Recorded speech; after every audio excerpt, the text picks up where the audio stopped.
Hey everybody, welcome back to the Wisdom Tradition podcast. This is Alex Sacken, and today we're going to be continuing our series on America called America, Land of the Feathered Serpent. So thus far we've done 3 episodes or 3 articles in this series, and I have 3 more, and I've just finished writing all 3. So today we're going to be going over the first of those final 3 articles, or the 4th article overall. And this one's called America's Fight with the Shadow. And this is actually going to be a 2-parter. So part 4 and part 5 are going to be on this theme of America's fight with the shadow. And I'm really excited to be putting this out. I worked really hard on it. And some of the material I'm going to be covering in this episode is stuff that I've covered in a different light or in a different way in previous articles, such as this idea of the shadow. And so we're going to be developing this and looking at the influence of this concept, which is really grounded in psychology. But we're going to be looking at this concept from the standpoint of America. So that's the theme today. I'm excited to be going into this, and I hope you'll stay tuned both for this and for part 2. And so without further ado, I want to jump in and begin things. So the first section is called The Philosophy of the Shadow. And real quick, before I jump into this, I want to just quickly plug my website, alexsacken.com, and that has links to my YouTube page, my podcast, the substack where the written version of the article is, and a couple other things. On there you can also find laid out the table of contents for this entire book project I've been doing over the past almost a year and a half now. It's called Philosophy, Its Origin, Purpose, and Destiny. And this is the 3rd to last chapter. So after this, there's 2 more left, and I plan on just jumping right into the next chapter that follows this one, which is going to be on the topic of the secret history of the 20th century. So the material that we cover in this episode very much deals with the 1600s, the 1700s, and a little bit into the 1800s. And then we're going to be further developing our historical narrative in the next chapter. But at the same time, we're going to be building off of the psychological themes and concepts that we have also been going over the course of this book, such as the shadow, which is the main theme of this current episode. So with that said, let's jump right in. So this first one is called The Philosophy of the Shadow. All right, kicking things off now with this first section, once again, called The Philosophy of the Shadow. To briefly recap what we've covered so far in this multi-part series on the occult history of America, the story of civilization in the Americas begins with its original inhabitation by an influx of migrants belonging to the Atlantean root race. Originally, the peoples of the Atlantean root race existed in a primitive nomadic tribal state, but one sub-race among them, originating out of a now disappeared island continent in the Atlantic Ocean, evolved past this traditional hunter-gatherer mode of existence in order to practice agriculture, build cities, and form empire. All subsequent civilizations are descendants of this initial mother civilization established by this Atlantean group. They were the ones who first innovated and gave birth to the key features of cosmopolitan civilization that we enjoy today, including commerce, architecture, arts, culture, and government. When the Atlantean Empire collapsed as a consequence of an apocalyptic deluge, their capital city was not the only thing that was destroyed. Most people on Earth were wiped out by the catastrophic event. As the ancient flood myths tell us, much of the world had to be basically repopulated after the flood event of 9600 BC. Civilization had almost completely collapsed as a consequence of it and needed resurrection.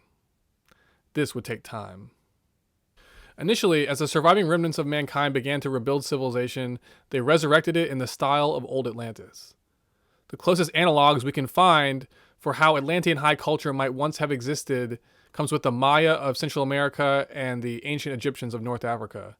Both were founded by descendants of the imperial Atlantean subrace. Each time civilization was resurrected in the familiar Atlantean pattern, it would prosper for a while, only to find itself inevitably succumbing to the same fate as its lost ancestor. Following the same pattern as their Atlantean predecessors, the sort of descendant groups or descendant societies of the Atlanteans would gradually decay into a state of decadence and materialism, almost as if the old karma of Atlantis remained and was still playing itself out through the psyches of its successor peoples. In other words, there's a type of unresolved karma or psychological inheritance that comes down from Atlantis that is still playing out today. So to meet and overcome this challenge, from out of the secluded lands of North Central Asia, a new global reform movement was initiated. This is called the Arya. The quote-unquote change management or reformation strategy of the priestly caste who led the Aryan motion was to move into the former Atlantean lands and work with the people there to break the Atlantean cycle of karma they had become trapped in. They accomplished this by catalyzing certain necessary reforms within the collective institutional environment of society. These collective changes then served to exert a transformational influence on the workings of the human mind at the individual level. So first a collective change, and then that collective change is seeded into society to affect individuals. And as a consequence, or as a result of this tactic, they were able to shift the peoples that they encountered out of the old, outmoded Atlantean pattern and into a new Aryan design scheme. In this way, the Aryan priesthood gradually worked to modify the old Atlantean physical and mental form into a new Aryan pattern of expression.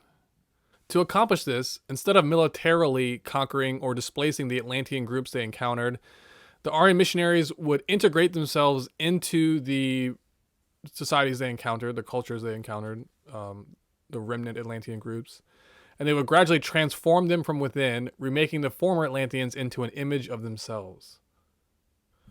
While carrying out their mission, the Aryans encountered an innate psychological inertia among the Atlantean peoples they encountered. In physics, a system's natural tendency to resist change is called inertia, with the dissipation of energy that results called entropy. The underlying idea is that matter acts upon energy, negating and dissipating its flow. Energy seeks naturally to optimize its own flow within a system, moving ever upward toward an increasingly idealized state of expression. But entropy and inertia, as inherent components of matter, step in and work to impede its progress, restricting and retarding energy's efforts to self-optimize. In the system of depth psychology, first pioneered by Carl Jung, we discovered that these two physics principles have an important psychological application. Jung argued that energy flows not just through the material body, but also in a more subtle form through the mind, or psyche. Consequently, the forces of entropy and inertia apply just as much to our inner psychological systems as they do to our outer bodily ones. Inertia reveals itself within the human psyche through its innate tendency to mentally and emotionally resist change. This is the force that the Aryans encountered as they attempted to implement their change management plan on the Atlanteans. Entropy, on the other hand, occurs as a consequence of triggers, phobias, fetishes, traumas, and other types of repressed psychological complexes taking form within the subconscious. These work to create blockages or knots within the psyche, restricting the natural flow of energy within it and causing entropy to occur as a result. And essentially, this is the basis of Chinese medicine as well, and also Native American medicine, and other types of traditional forms of medicine, which was this idea that you heal by removing blockages. And then once you remove the blockages, the energy within you will flow in the way it's naturally intended to be. And then the natural, normal flow state of energy is what we consider health. So basically, Jung's system of individuation is premised on applying that concept to the human psyche and the emotional system. As a result of blockage, energy dissipates out of the system, weakening it. This dissipation is entropy. Psychologically, entropy occurs through the maintenance of negative and unnatural thought patterns, emotional impulses, and behavioral tendencies. One example of this is with the psychological fixation of wealth addiction, which became endemic within the greedy and materialistic empires of the Axial Age. And Rome was the hallmark of that kind of empire. In order to feed this unquenchable addiction, empires such as Rome systematically destroyed themselves. In this way, they succumb to entropic tendencies within their own psyches. The energy that the psyche dissipates or wastes as a result of the perpetuation of complexes and other forms of psychological blockage within it eventually recycles back around to it, confronting it as a type of karmic shadow. In symbolic terms, the negative karma we create as a result of the perpetuation of psychological complexes within ourselves comes back to confront us as a shadow or adversary. The form and quality that these shadow manifestations take on are directly tied to the nature of the psychological blockages that created them in the first place. Consequently, these confrontations with the shadow serve an important psychological function. They force the person to acknowledge and confront the inner blockages or complexes they are maintaining within themselves. Shadow confrontations generally take place through highly symbolic, synchronistic, and emotionally impactful experiences, which may come through persons, events, dreams, or psychedelic visions. For example, a person who harbors a certain type of fetish within themselves may find themselves one day confronted with a person or experience which is a perfect symbolic representation of it.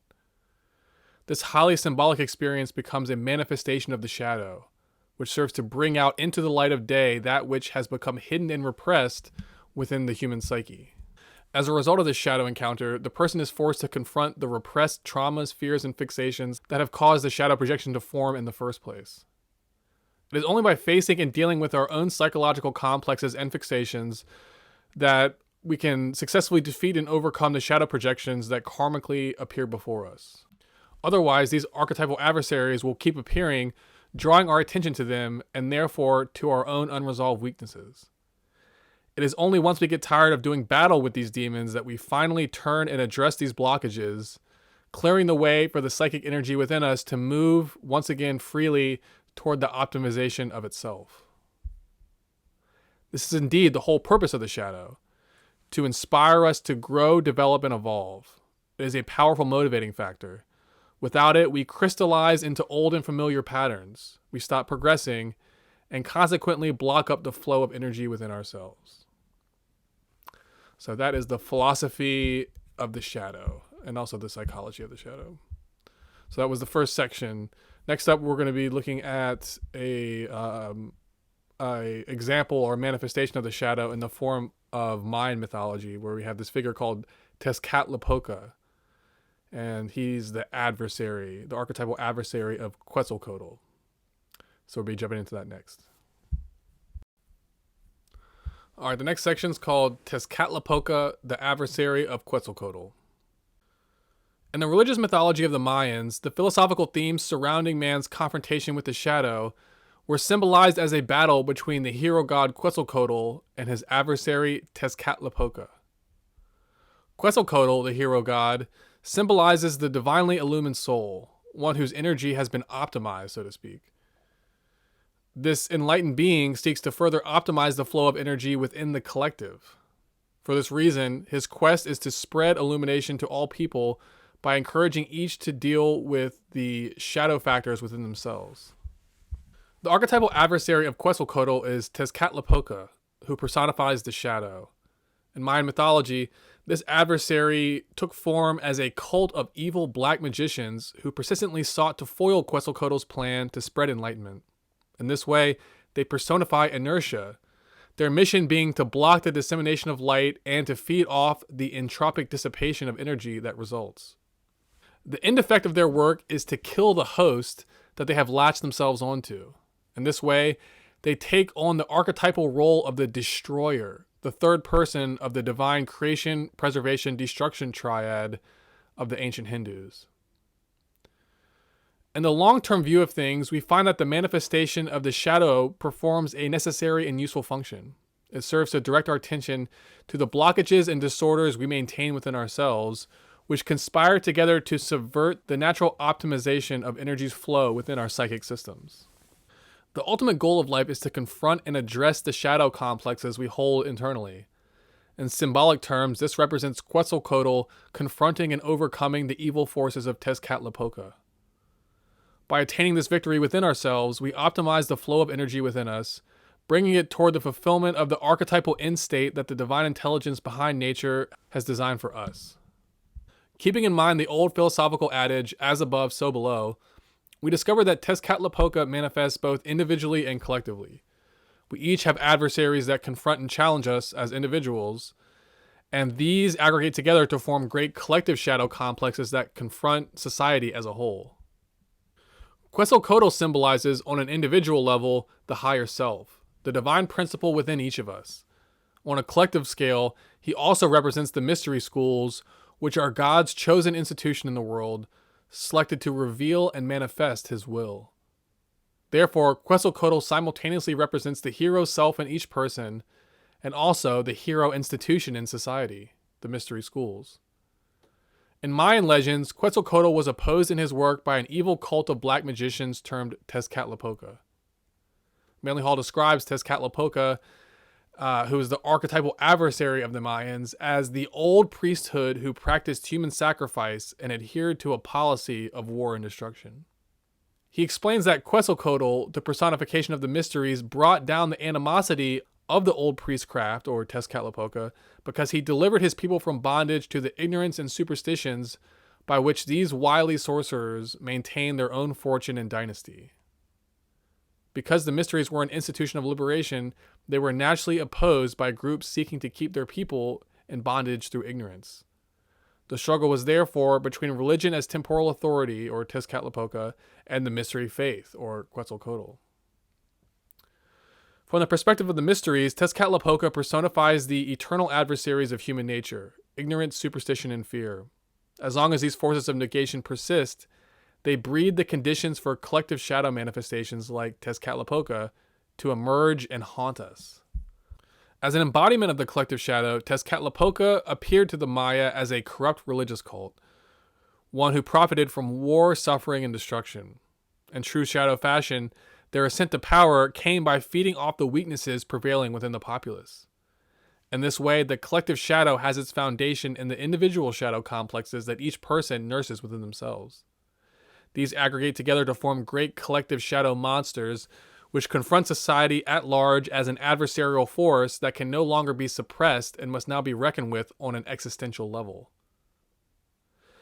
In his article, The Fight with the Shadow, Carl Jung pointed out that Hitler played this role for the German people during World War II. He and the Nazi Party as a whole, and especially the SS within the Nazi Party, emerged as a personification of the collective shadow, symbolically representing the collective phobias and fetishes that the populace en masse had cultivated and maintained within themselves. 2,000 years before Hitler, the war-profiting oligarchs behind the Roman Empire played this same role. They personified the negative qualities of materialism, selfishness, decadence, and wealth addiction that Roman society had become inflicted with as a whole. Coming to power, they used debt, slavery, and war to systematically destroy European civilization, becoming perfect embodiments of the physics principles of entropy and inertia. Later, during the Middle Ages, this archetypal battle between the forces of good and evil within ourselves was reproduced through the struggle of the Templars against the Catholic Inquisition. As the European version of Quetzalcoatl, the Templars were attempting to erect an enlightened philosophic empire in the Languedoc region of France. But the Catholic Church, as Tezcatlipoca, conspired against them and conducted a horrific genocide against the Cathar civilization that had been built up there, destroying it completely. In truth, each culture has their own version of this archetypal theme, as does each individual. We are all confronted by adversaries who foil our plans, prey upon our weaknesses, and they do so in order to prevent the light within us to optimally flow through us. Before moving on, let's pause and take note of an important point. The human souls who come into birth as personifications of the principle of Tezcatlipoca are not inherently evil. Rather, they have, through the accumulation of karma, positioned themselves to reincarnate in a form that forces them to act out shadow tendencies in a very concentrated way. In this way, lost souls incarnate through the persons of belligerent war chiefs, corrupt monarchs, evil sorcerers, black magicians, greedy bankers, or other equivalent. Through these personas, wayward souls act out their accumulated negative karma in a concentrated way.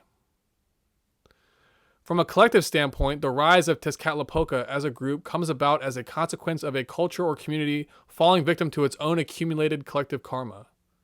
Tezcatlipoca cannot emerge unless society has created a social space within itself for it to appear through. The simple truth is that as negative karma accumulates within the populace, the power and influence of Tezcatlipoca is correspondingly increased. Symbolically speaking, Quetzalcoatl is killed when Tezcatlipoca takes over as the main influencer and leader of the people. Quetzalcoatl's exile at the hands of Tezcatlipoca precedes an inevitable deconstruction of society. It represents the forces of entropy and negation coming into civilization to deconstruct and tear it apart. As a consequence of Tezcatlipoca, Mayan society, like Atlantis' before them, was destroyed from within. A period of winter and dark ages then commenced, with the people awaiting the day when Quetzalcoatl would come once again to preach the doctrine, reinstate the mysteries, and resurrect civilization to a new golden age.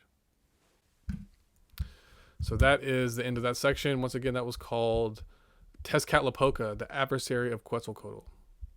So now we're going deeper into the symbolism, and hopefully you understand the relationship between the shadow and the human psyche, and the idea of self-actualization that it can only be achieved by overcoming and confronting our own shadows, so to speak, their own complexes and weaknesses that we maintain within ourselves. So that is the theme, and it's an archetypal one. Every person and every culture has their version of it, and I would argue that this tendency, this karma that's behind it, originates with the fall of Atlantis, because each of us as human souls once were Atlanteans and participated in that fall, and so now we have to reap the consequences of that in this stage, or this cycle of life. So that's kind of how it works. So actually the next section is called The Long Shadow of Atlantis, so we'll be going further into this idea. All right, now picking things back up, let's go into this next section, once again called The Long Shadow of Atlantis. The historical origins of Tezcatlipoca, the archetypal adversary embodying man's negative karma, dates back to Atlantean times and the gradual corruption of the caste of sorcerer kings who once ruled it. As Plato originally informed us, the final deluge, which ultimately destroyed the Atlantean Empire, occurred at least in part as a karmic consequence of the decision of its kings to invade Europe in order to wage war on the Aryan civilization zone, then flourishing in prehistoric Greece. The fateful decision of the ancient Atlantean rulers to wage war against the Aryans was likely motivated by an ill-fated effort on their part to forestall the inevitable, the end of the Atlantean cycle of human development, and the onset of the new Aryan one. The deluge was therefore at its source an apocalypse set in motion by karmic consequences resulting from the doomed attempt by the ruling elite of Atlantis to fight against the inevitability of evolutionary change, something the Aryans personified. This is a battle they could never win. Instead, they brought about their own destruction as a consequence. In waging their ill-fated war against the Aryans, the Atlanteans set up a negative karmic pattern within the collective psyche of humanity, a gigantic, all-encompassing shadow complex. This collective shadow was not eliminated by the deluge. Instead, it passed on to the Aryan root race as a karmic inheritance. Consequently, the human souls that once occupied Atlantean forms must now reincarnate in our current age, the Arya, in order that they may confront the shadow tendencies within themselves that brought about their original destruction. In other words, we were all once Atlanteans. Now, as Aryans, we are Atlanteans reborn. As former Atlanteans, we have brought our own psychological baggage developed in the past forward to today, leaving us to confront it once again. For this reason, in our current cycle of evolutionary development, called the Arya, we face the inherited task of confronting and working through the unresolved karma of our Atlantean past, which continues to confront and challenge us in our modern age through a variety of shadow forms. This explains why the archetypal themes involved with Quetzalcoatl's battle against Tezcatlipoca appear and reappear in different cultures separated by time and place. As the personification of the enlightened hero's soul, Quetzalcoatl demonstrates through his heroic and selfish actions the path that the human soul, on both an individual and collective level, must adhere to in order to successfully overcome the forces of negation within themselves. Tezcatlipoca, meanwhile, in his various cultural forms, personifies this force of negation within ourselves and must be battled with and overcome before enlightenment can take place. Consequently, it is not only against the old war chiefs and black magicians that Quetzalcoatl must do battle. It is also against the negative psychological attributes of ignorance, superstition, and fear, which, persisting within the collective psyche, are the cause of Tezcatlipoca's appearance in the first place. As Hall elaborates, quote, "The forces opposing the essential progress of humanity are always embodiments of the three great enemies, ignorance, superstition, and fear. These three collective evils come together to feed and empower the evil cult of black magicians, Tezcatlipoca.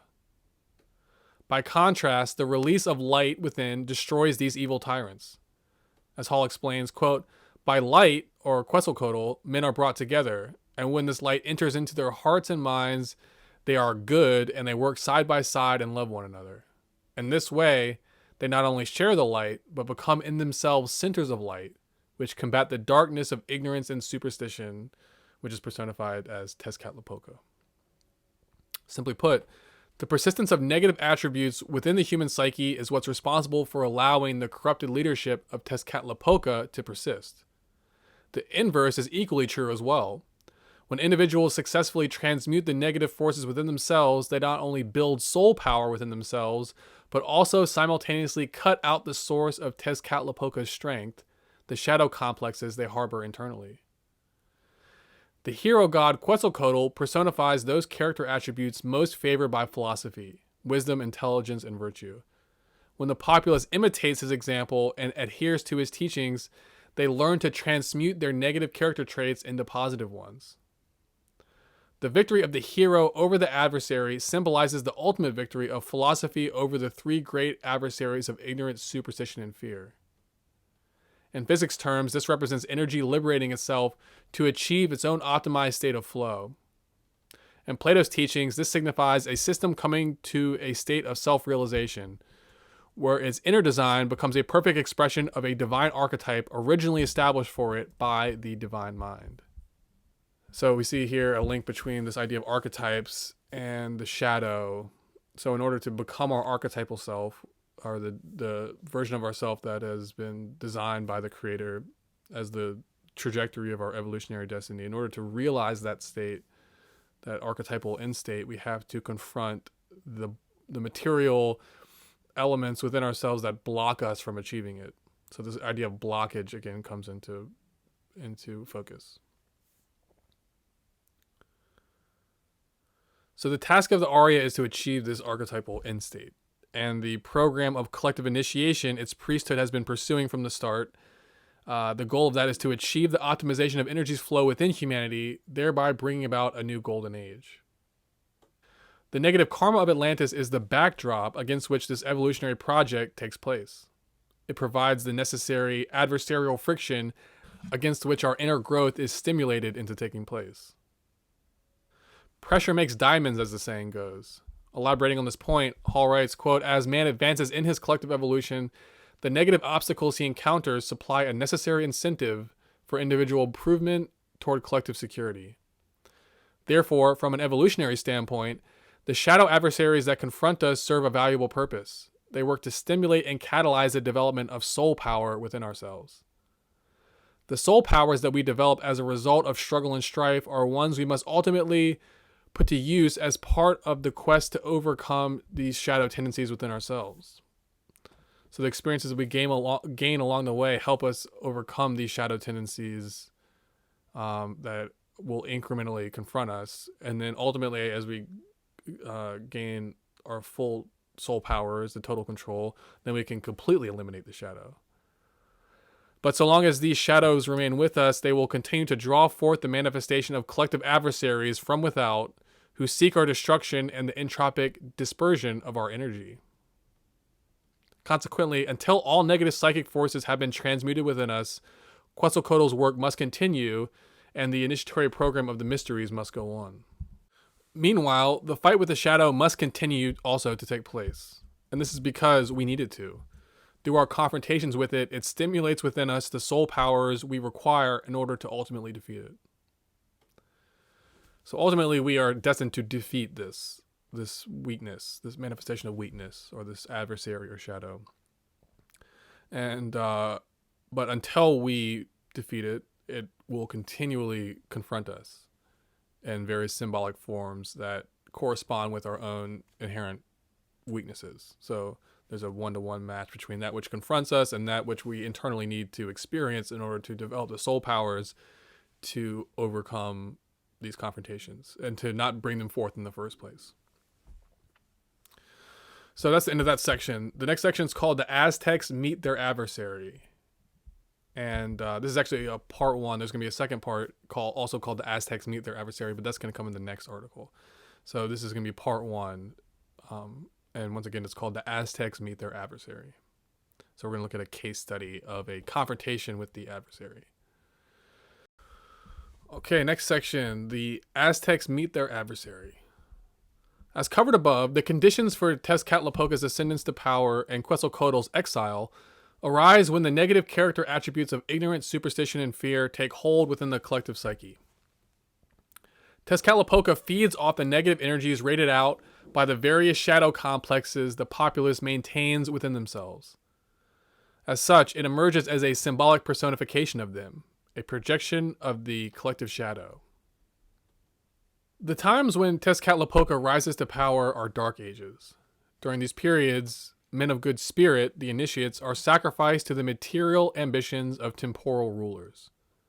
Sometimes Tezcatlipoca appears from within, such as when an insurrectionist rebel group emerges from within a nation to challenge its political order and social stability. This happened with the Inca, when the illegitimate son of a fallen emperor brought about a civil war in order to claim what he perceived was his rightful inheritance of the throne. This is something we talked about in the previous article. At other times, the adversary emerges from outside of the social group as an external threat.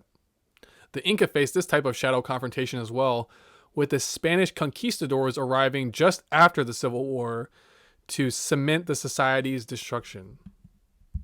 Often, as the story of the Inca illustrates, both endogenous and exogenous factors, or internal and external factors, blend together to support Tezcatlipoca's rise and Quetzalcoatl's fall. The general pattern seems to be that things begin with an internal decline, with a fall in ethics, morals, and ideals setting in within the populace at large. These negative tendencies growing within the collective are then brought out into tangible expression through the arrival of an adversary, who comes into society from the outside as an explicit personification of their own shadow tendencies. In his writings on the collapse of the Aztec Empire in Mexico, Manly Hall discusses how the Spanish conquistadors, led by Cortez, came in and perfectly embodied the role of Tezcatlipoca to the Aztec people. The Aztecs were considerably less cultured and civilized than their Mayan forebears, much like how Rome rose as a lesser descendant of its predecessor Greece. While the Aztecs did feature an iteration of the mysteries within their society, its glory did not shine as bright as it once did in the previous Mayan Empire. Compared to its Mayan predecessors, the collective psyche of the Aztecs had fallen deeper into materialistic tendencies and consequently exhibited a more warlike personality. In other words, the Aztecs had become internally infected by the archetype of Tezcatlipoca, with the social fabric of its society correspondingly weakened as a result. Hall believes that, had its story played out longer, the Aztec civilization probably would have taken a Roman trajectory and moved into an imperial colonization mode, rising to dominate the Incas to the south and the Mara Indians to the north. But this did not happen. It was prevented from occurring by the timely appearance of an adversary, the Spanish conquistadors, who emerged to challenge the legitimacy of Aztec civilization at a critical moment in its development. With the coming of the conquistadors, the Aztecs faced their shadow, the arrival of a foreign power who personified the same tendencies toward greed, intolerance, competition, and empire that the Aztecs had been internally developing within themselves. While both civilizations shared these tendencies, the Spaniards demonstrated them with a power and potency that the Aztecs could barely fathom. Compared to their European counterparts, the Aztecs were downright peaceful. They had never seen and could not fathom the type of evil the Spaniards were capable of. This was largely due to the fact that the Aztecs had, until then, remained isolated from contact with any legitimate challenger to its supremacy. As such, it was not necessary for their social philosophy to have developed any strongly aggressive or even defensive tendencies. By contrast, the Spaniards were a product of their environment, of the constant war, competition, and struggle between empires, monarchs, oligarchs, religious factions, cultures, etc. At the chosen hour appointed by the gods, this foreign adversary emerged to confront the Aztecs, manifesting their own negative attributes back to them in a potent and concentrated form. In classic shadow fashion, the adversary from Spain preyed upon and tested the internal psychological weaknesses of the Aztecs. These weaknesses had grown and festered over time, fragilizing Aztec society and making it vulnerable to challenge. Put simply, the Spaniards acted upon the psychological dry rot that had been festering within the Aztec culture group. They drew out its internal weaknesses, preyed upon them, and tested them. The Aztecs failed this test and were destroyed as a result. To give one example of this dynamic, the arrival of the conquistadors stimulated a long-held superstition within Aztec psychology. The source of the confusion seems to be that the Spaniards' arrival aligned with certain prophecies contained within the native mythologies of the Aztec people. In their legends, their equivalent of Quetzalcoatl, the hero god, had promised upon departing to one day return to his people and restore glory to the kingdom. There is a philosophical meaning to this myth that is factual, but the literal interpretation of it wasn't true. Therefore, the Spaniards' arrival personified this tendency within Aztec psychology to accept symbolic allegories as literal. This tendency toward theological literalism is indicative of a loss of wisdom within society and the ascendance of ignorance and superstition. Consequently, the Spaniards arrived as a great karmic test of this negative psychological tendency. The Aztecs failed this test and met their demise as a consequence. Going further into the details of how this karmic testing came about, Manly Hall informs us that the Aztec leader, Montezuma, had been warned in advance by certain foresighted members of the priesthood that the coming of a powerful external adversary was imminent.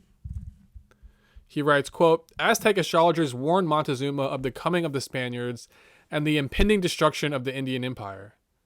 Astrological predictions of the Spanish invasion of Mexico were in circulation among the Aztecs at least 200 years prior, before the arrival of Cortez, and the prophecies were so exact that the invaders were described as wearing metal pots or helmets on their heads. Furthermore, at the time of the Spanish attack, a great comet hung over the city of Mexico. The Aztec astronomers declared that this comet portended the fall of the city. Unfortunately, Montezuma did not heed these warnings. Tragically, when the Spaniards arrived, they were mistaken for the return of the wise and kindly God of long ago. In this manner, the arrival of the Spaniards preyed upon, in perfect symbolic fashion, a weakness or complex within Aztec psychology. In particular, they personified a deeply held superstition, the return of the Aztecs' hero god to save their civilization. What nature actually intends is for mankind to gain the strength to evolve itself. But the Aztecs had not cultivated the strength.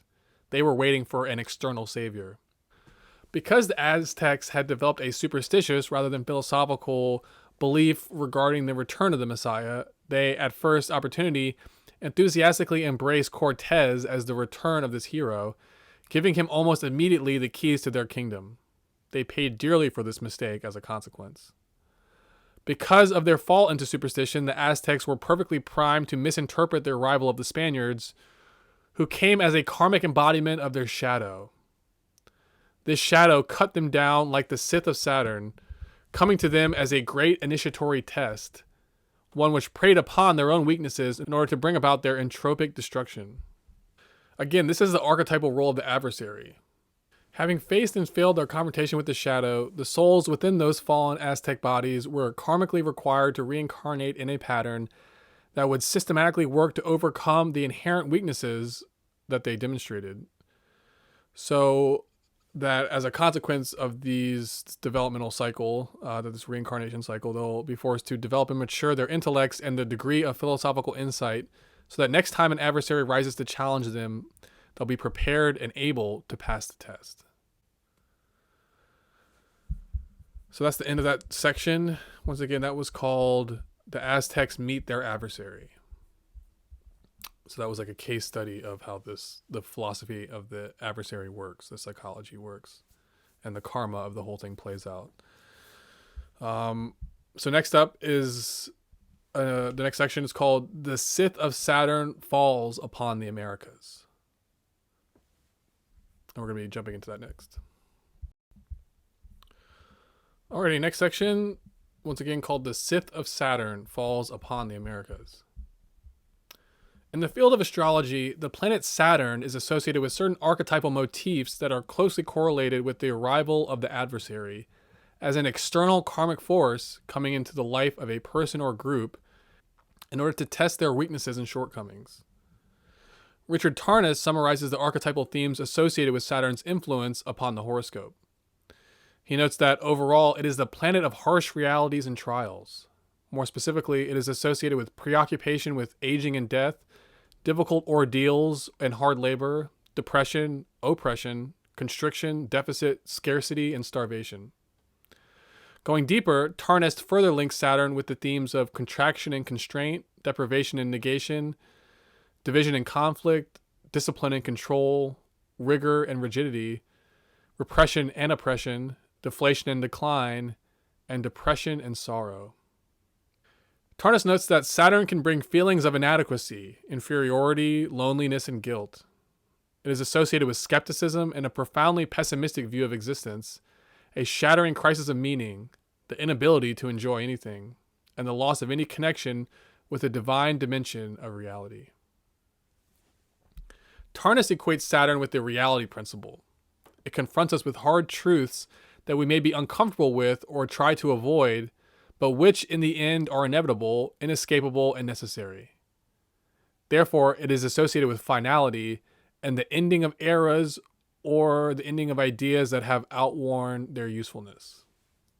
The Saturn archetype often confronts us with the relationship between mortality and material existence. Its astrological symbol references the Sith. It separates the chaff from the wheat, meaning it cuts off the material elements that have crystallized within us and are blocking the free flow of light within the soul. Therefore, through Saturn's seemingly adversarial influence, which comes to us in the form of great tests, that which is crystallized and outmoded within us is cut down, while that which is immaterial and immortal within us is freed from constriction and allowed to further progress. In common with the adversary archetype we've been discussing throughout this article, one of Saturn's key purposes is to force a confrontation between life's need to evolve and the tendency of various types of artificial barriers and blockages that we construct and maintain within ourselves to resist and restrict the necessary changes that evolution demands. And these can include outmoded traditions, entrenched authorities, and psychological fixations. So Saturn preys upon these and cuts them down. So long as we remain strongly attached to negative characteristics within ourselves, then Saturn will be experienced as a causer of pain and adversity. This is its role, to cut down false material attachments that we have grown psychologically dependent on. As astrologer Isabel Hickey further explains, Saturn's goal is perfection. Through the chastening process of testing, sorrow, delay, disappointment, limitation, and privation, man learns the purpose of life is not pleasure, but to gain experience, patience, humility, wisdom, and compassion. She continues, through disintegration, which is what Saturn really represents, old, worn out, useless, crystallized forms are destroyed, so better, more beautiful, useful, and adaptable forms may replace them. Saturn, in the form of the adversary, comes to us as a tester or initiator. As Richard Tarnest writes, Saturn's influence is one of moving events towards critical and defining junctures. It stimulates and tests the hidden shadow complexes we have developed within ourselves, appearing to us as an embodiment of them, a shadow projection. While shadow complexes can be repressed, the confrontation with this adversary, once it appears, is unavoidable. For the Native American civilizations that once flourished in isolation in the Western Hemisphere, the Europeans came as an embodiment of the adversary, an outside force of negation that confronted the American peoples as an existential threat. Each of America's native civilizations failed its Saturnian test, and each was consequently cut down by the edge of its Sith as a result. To give an example, the Iroquois nation, introduced in Part 2, which had risen to develop democratic institutions within itself, upon encountering their European adversary, devolved back into a disunited, warlike state before eventually fizzling apart and dying at the hands of their conquerors. As Manly Hall explains, due to the aggressive actions of the colonizing powers, the Iroquois nations were forced into the very predicament they were trying so desperately to avoid, a state of war. In this way, the Europeans came to the Iroquois as an archetypal personification of their shadow, a spirit of death, destruction, deceit, and entropic negation sent to give the Iroquois League its great existential test. Hall describes how the Iroquois councils made treaty after treaty with the early settlers, but in most instances the treaties were broken by the whites the moment they could gain an advantage by doing so. If the Indians tried to defend their homes or their lands, they were called savages. The members of peaceful tribes were sold into slavery, their villages were attacked and destroyed without warning or provocation, their messengers tortured while traveling under a flag of truce, and their women and children murdered and dishonored. Furthermore, Indians were not permitted any redress under white law. They offered to present their complaints to a properly assembled body, but even this was flatly refused. To many of the settlers, the Indian had no more rights than a wild animal. Not being able to overcome the evil that had taken root within the psychology of the European colonizers, the Iroquois devolved back to their old warlike ways. Hall explains that, although the wiser heads counseled peace, the warriors could not be held in check indefinitely. So at last, the tribes took the warriors' path, and the nations faded away one by one. Thus, the Iroquois League of Peace met the fate of every organization that has been formed so far in the world to end the horror of war. Hall further points out that the elder statesmen of the Iroquois nation did not fail, but a world of uncivilized and selfish states failed to keep the faith with a dream that was beyond their comprehension. Treaties are scraps of paper, codes are meaningless and worthless, and world courts are empty names whenever ruthless nations believe that they are wrong enough to break the peace and extend their sphere of dominion over weaker peoples. The competitive and belligerent psychology of the European colonizers, shaped by millennia of war, slavery, economic injustice, cultural confrontations, and war-making empires, had been molded into a form that perfectly embodied the archetype of Saturn for the Inca, Aztecs, and Iroquois people. In the case of the Inca and Aztecs, the brutal, ruthless, murderous schemes of the conquistadors entropically destroyed and deconstructed their civilizations almost immediately upon their first encounter with them. Their institutions had, as a result of isolation, gradually crystallized into a condition that was highly fragile and vulnerable to Saturn's harsh and unforgiving method of testing. When this test finally came in the form of the Spaniards, the institutions of the natives unraveled almost completely. Its civilization disintegrated almost overnight. Its former citizens left to become the nameless and faceless victims of the conquistadors' unforgiving Siths. So that is the end of that section.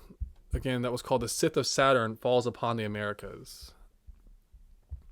And so if you follow astrology or you ever look at your horoscope, keep in mind that Saturn, the placement of Saturn in your horoscope is in some way activating and stimulating these this sort of testing.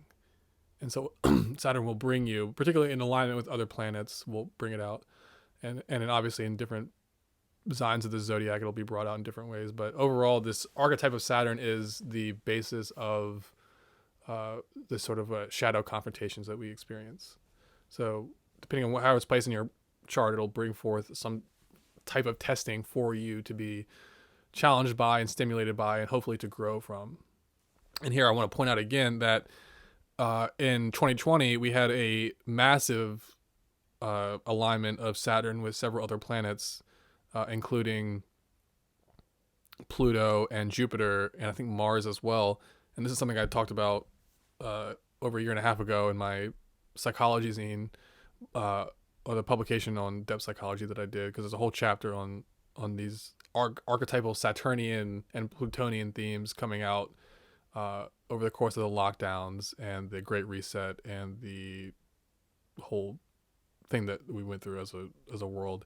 So in a way, actually in a very clear way, you can kind of look at these motions, these collective motions of, the Great Reset and, the Davos kind of oligarchy and the military industrial complex and the intelligence agencies and all that stuff coming out into the forefront now, is kind of a version of the shadow being revealed. So this confrontation with the shadow kind of now being transparently revealed to the collective psyche in the form of these very transparent global initiatives that have taken place over the past few years. So anyway, that's the end of that section. Next one is called Father Time, Lord of Mortal Creation. And this is actually the last section of this article. So we're going to be looking at, once again, the themes of Saturn and further developing them. So let's get into that. Okay, last section now. Father Time, Lord of Mortal Creation. So this idea of mortality, life and death, and the need for creation, preservation, and destruction as governing forces guiding mortality, the cycle of mortal life. So you can't have mortality without this triumvirate of creation, preservation, destruction. And so in that capacity, there's a divine meaning behind the destruction. It plays a necessary role. And we hinted at that earlier with this idea of crystallization and the need to dissolve crystallization so that new forms can be fashioned and that the life within those forms can be further expressed. So that's the idea. So now let's get into this, the body here. And an interesting side note included in one of his writings about the fall of the Aztecs, Manly Hall writes that Bernardino de Sahagún and Tomás de Torquemada, the two primary architects of Spain's colonization scheme in the Americas, both preserved a prayer addressed to Tezcatlipoca. I mean, not literally to Tezcatlipoca, as we'll see. In the religious mythology of the Mayans, Tezcatlipoca was the name of Enlightenment's archetypal adversary. In the Old Testament, Jehovah plays this role. In Greek legend, it was Cronus. In Rome's version, it was Saturn. As Hall further explains, Tezcatlipoca represents the Demiurgus. He was the soul of the world, the direct and immediate creator of heaven and earth, the master of all material things. The Demiurgus represents the third person of a divine trinity. He creates, preserves, and then ultimately destroys material creation. The power to fashion material creation exists as the third and least significant principle of the world's threefold spiritual constitution. Superior to the Demiurgus is Christ, the divine child, who is immaterial, immortal, and beyond limitation. Then, behind Christ, is the infinite reality of the All-Father, the supreme principle and ultimate cosmic mystery. This principle, termed Brahma by the Hindus, transcends not only matter but also mind, it representing pure consciousness in an unconditioned state. In this context, as an aspect of the Demiurgus, Saturn represents Father Time. This principle differentiates the mortal from the immortal. The ticking of its clock shows no mercy. At the appointed hour, each material form born within his kingdom of mortality must be dissolved, so that the spiritual principle behind it may be liberated to pursue future growth opportunities. Symbolically, through Saturn, the Demiurgus eats its own progeny. This explains the imagery of the old bearded god cannibalistically devouring the body of a child, which is sometimes depicted in ancient mythological artwork. As Manly Hall further explains, Saturn is associated with time and is often pictured carrying a scythe. Here he represents the manifestation of time, which destroys all mortal forms, that the immortal life principle within them may be freed to continually build for itself better mansions. By pledging allegiance to this principle in the form of Jehovah in their prayers, Torquemada and Sahagún both took on its Orinda and personified it in their life actions. With the spirit of Tezcatlipoca, or Jehovah or Saturn, moving through them, they guided the conquistadors to destroy and loot the Inca and Aztec civilizations. Possessed by the psychology of the shadow, they arrived on the shores of the Americas as its embodiment. In other words, they arrived as the personification of Father Time, the great adversary who tests all souls in their evolutionary ascent toward immortality and godhood. From a philosophical standpoint, death is the necessary corollary of birth. Together, they represent the yin-yang of mortal existence. One cannot occur without the other, and evolution requires both to do its work. Time implies death, which also implies both birth and rebirth. First we are born, then comes death. Then, from death comes rebirth, which then necessitates a second death. This in turn necessitates a further rebirth, with these cycles repeating until creation's archetype, the divine plan for material creation, is eventually attained. Death is therefore necessary because it allows the immortal life within the mortal form to be liberated. Without death, crystallization would set in and life would cease to evolve. In this way, like Saturn, time, in cyclical fashion, gives birth to mortal forms, then reabsorbs them. It does this in order that the life within them may be free to reintegrate with itself, realizing its own inherent capacity for reunification. The method of initiation practiced in the mystery schools is premised upon these principles. In the initiatory rites of the mysteries, candidates are presented with various initiation tests, each designed to test them on how well they have integrated their own shadow tendencies. In the mysteries, the candidate must pass various tests, each personifying an archetypal adversary that the soul must address, overcome, and integrate in order to fulfill its evolutionary destiny to attain enlightenment. The well-prepared, well-integrated initiate will pass these tests, while those who have not yet learned to master the material attachments and shadow tendencies within themselves will fail. On a collective level, the coming of the adversary to a civilization group represents a mass initiation test. It is Saturn coming to move his Sith over the entire civilization group, cutting down all that is not serving the long-term evolution of the immortal Christ principle within. If the souls within that civilization group fail such a test, then together they must reincarnate until they eventually gain the strength to successfully meet the challenge and pass it. Then, like the hero soul of myth, they move on to the next phase of testing, where they work to develop and unfold further soul powers required for the full enlightenment of the adept to be reached. This is the famous hero's journey that Joseph Campbell informed us of. Manly Hall, the great 20th century initiate of America, elaborates on these points, teaching us that those who would serve their God safely and within the company of immortals must first master their own sins. Therefore, the price of entrance into the temple is the conquest of our own lower natures. He emphasizes that the ability to master one's emotional impulses is one of the primary soul powers that the successful initiate must demonstrate if they hope to pass the higher degrees of initiation. Elaborating, he writes, quote, "Our gravest difficulties arise where emotions have exaggerated differences. The individual is not able to sit back and accept that appearances may be different, but substances may be the same. Emotionally, we become addicted to one substance and opposed to another.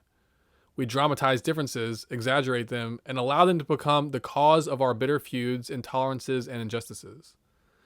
Surrounded by the byproducts of our own mistakes, we have little peace and quiet and very little inspiration towards self-improvement.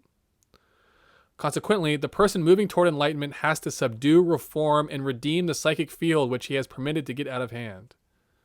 Only by doing so will they be able to reach the divine source, which is the mysterious center guarded by a vast realm of silence. It is the silence surrounded by the clamoring." To reiterate, Hall is here stating that before a candidate of the mysteries can be initiated into the higher degrees, they must first bring their emotions into balance and align their intellect into a sound pattern of reasoning.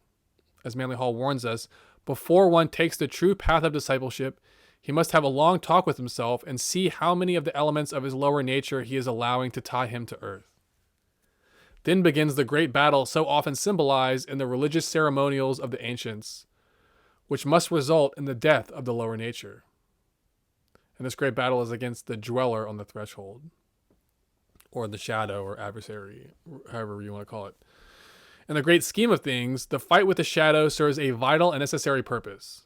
Phoenix-like, from the ashes of conflict, the higher nature rises and becomes one with the spirit of light. This is the mystery of the crucifixion. The purpose of the mysteries is to prepare and guide the soul through life's initiation so it may attain the resurrection, which is the death of the soul's attachment to its material nature and its rebirth into a life of spiritual awareness. Here, in this illumined state, the individual with peace passes through a mysterious room beyond, where he finds himself in the mysterious sanctuary of the ancient ones of the earth. That's from Manly Hall. For mankind, this represents the promise of a golden age, a time when the philosophic empire will rise finally into ascendance, spreading wisdom to all the world, like the missionaries of Solomon's house in Francis Bacon's New Atlantis, who traded in light. The realization of this ideal has always been the dream of the Arya. The task of the Aryan mystery schools, with their adepts and initiates, has always been to guide mankind to develop the strength within itself to attain this goal for itself. Then, true democracy is possible, and the tyranny of materialism, the great adversary of enlightenment, will finally be defeated. So that's the end of the article. Once again, that was called Father Time, Lord of Mortal Creation. And to conclude things, I have listed a little table here at the very end of this article. And the table is called Manly Hall's List of Vices that must be mastered before occult practices are pursued. And so I'm going to give a list of vices that Manly Hall gives out, and we will all recognize ones that we are prone to on this list. So keep this in mind. The idea is that only in the fullness of our evolution, when we overcome all of these, but incrementally, so long as we remain somewhat attached to the causes of these things within ourselves, we will inevitably go through challenges and experiences that will bring these traits out of us. And then again, eventually the idea is to overcome them. So anyway, here's a list of the vices: excitement, emotionalism, demands, passion, fear, dishonesty, egotism, contention, dislikes, lust, selfishness, sulkiness, greed, hate, lying, attachment, argument, sorrow, hate, and pride. So that's the list of the vices. Worth being thoughtful about. All right, so that's the end of the article here. I hope you all enjoyed this one. This is a part one of a two-parter, so we're going to be picking back up with these themes and further developing or seeing how they develop through the course of American history. And so that's where we'll be going next. So I hope you'll come back and stay tuned. Once again, this is Alex Sacken. See my website, alexsacken.com. The written article is available on my Substack, which you can find a link to at that website. And that's all for now. So thank you very much. God bless.